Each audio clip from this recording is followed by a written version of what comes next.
Policia e Tiranës ka zbardhur dhe dokumentuar të plotë vrasjen e gjyqtarit Astrid Kalaja dhe plagosjen e dy shtetasve të tjerë në sallën e gjyqit në gjykatën e apelit në Tiranë.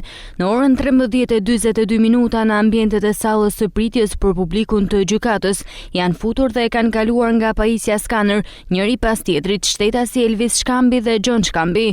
Në ekranin e detektorit është sinjalizuar prezenca e metaleve duke ndezur dritat e kuqe, por shtetasi BK me detyrë punonjës sigurie pranë gjykatës së apelit në Tiranë ka qëndruar i ulur në karrige dhe nuk ka kryer asnjë veprim për kontrollin fizik të këtyre shtetasve apo regjistrimin e tyre në librin e protokollit, ku duhet të evidentohen të gjithë personat që hyjnë dhe dalin nga ambientet e gjykatës.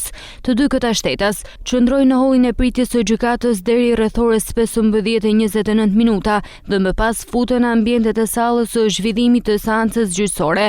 Në orën 15:35 palët ngrihen në këmbë dhe menjëherë pasi gjyqtari Astrid Kalaja shpall vendimin, shtetasi Elvis Shkambi, që ndolli në sallë, nxjerr nga brezi një armë zjarri pistolet dhe qëllon disa herë në drejtim të gjyqtarit, ku si pasojë dëmtimeve të marra dhe pas ndihmës së parë mjekësore ka ndërruar jetë gjatë transportit për në spital.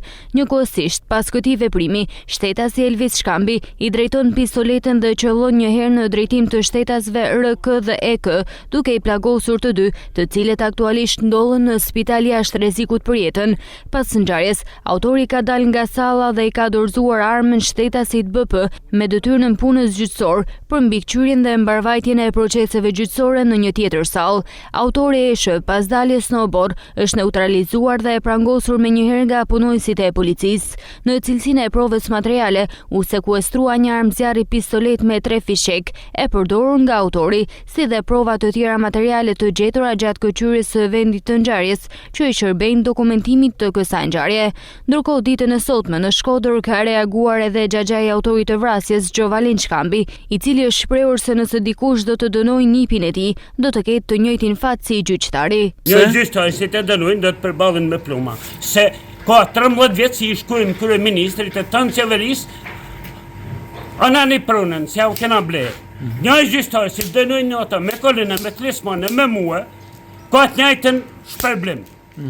Provat i lam. S'na përllën në kush.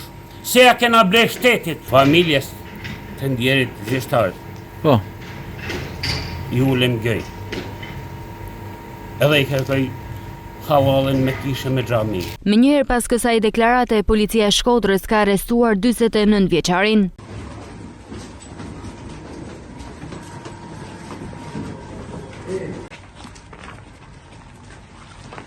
Pas marrjes së ndihmës së parë në spitalin e traumës, 2 të plagosurit e tjerë të familjes Kurtaj janë në gjendje të mirë shëndetësore dhe e kanë lënë spitalin. Ditën e nesër me trupi gjykatësit të ndjer Astrid Kalaja do të prehet në varrezat e Shkodrës.